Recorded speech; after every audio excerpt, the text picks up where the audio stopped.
So, now, over. Dito tayo sa as para mas mabilis.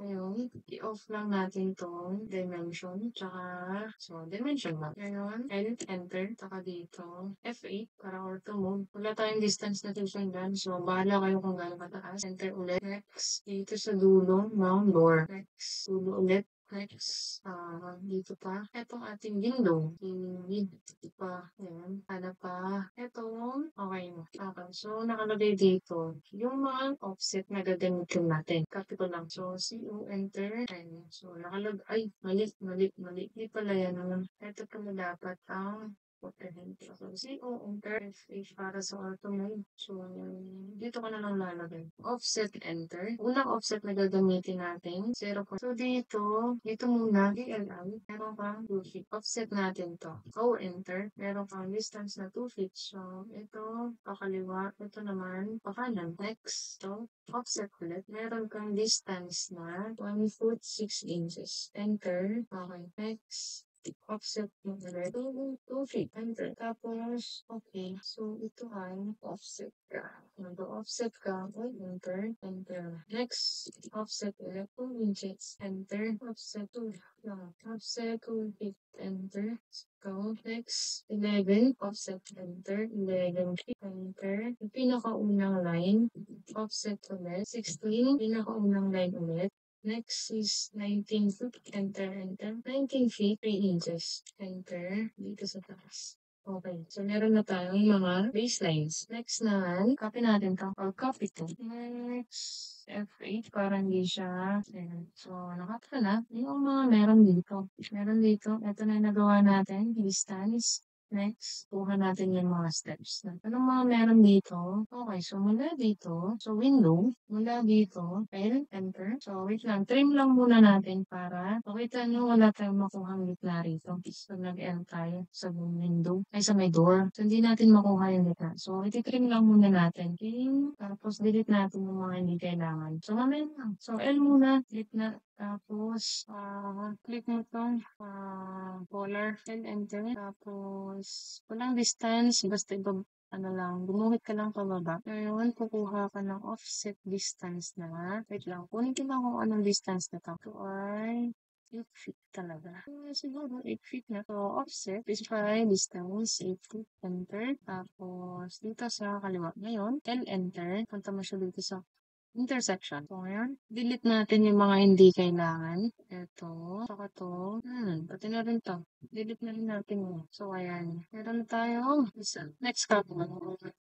CO enter. Okay lang kahit hindi nyo i-copy itong mga ginagawa ko. Basta yung steps, ginagawa nyo, no? So, dito merong offset tayo ulit. 1 foot, 2 inches. So, O enter. 1 foot, pataas. Enter, enter. Specify offset distance, 2 inches. Enter. Pababa naman yan. Wait lang 2 inches, diba? Offset, enter. 2 inches. Enter. Pababa. Okay, so meron na tayong nagawa. Ngayon, extend lang natin to. Extend lang natin tong line. Walang measurement. So, itapat mo lang kung saan sila pwedeng mag-intersect ng dalawang guhit na to. So, L enter. Walang distance. Taas mo lang. Tapos, extend natin tong dalawang guhit na to. So, okay na to? Okay na ba yan? Okay na yan. So, wait lang. Move natin to para medyo dito. Yan. So, trim natin.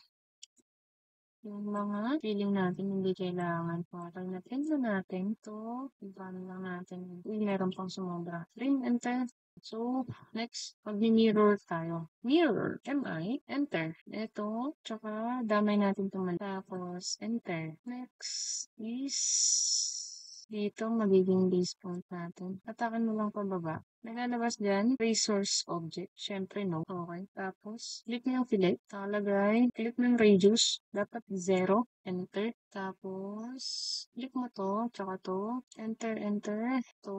Tsaka to. Pwede kang mag-multiple, multiple fillet. Okay. So, meron na tayo yan. Copy natin. Lang. Okay. Offset tayo ng 3 foot.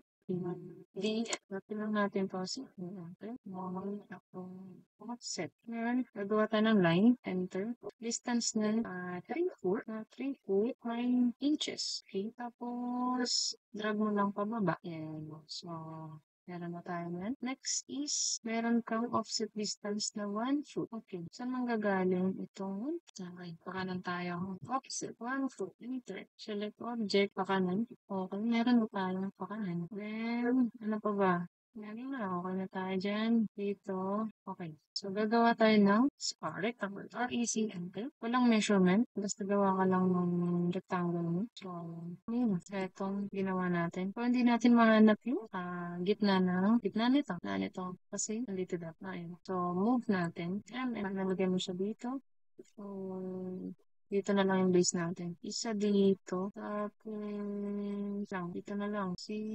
Yun yung enter. Select object. Enter. Tapos dito. Next, kopyahin lang natin. Wala dito. Drag mo pababa. Yan. Para makopya yun. Mirror na lang. Enter. Wala dito. Drag mo pababa. Para makopya. Enter. Specify point. Ayan. So, drag mo lang. Pababa. Erase source object. No? Okay. So, wala tayo yan. O, ba't natin tinuloy-tuloy? O, edi tinuloy-tuloy na natin. Okay, sige.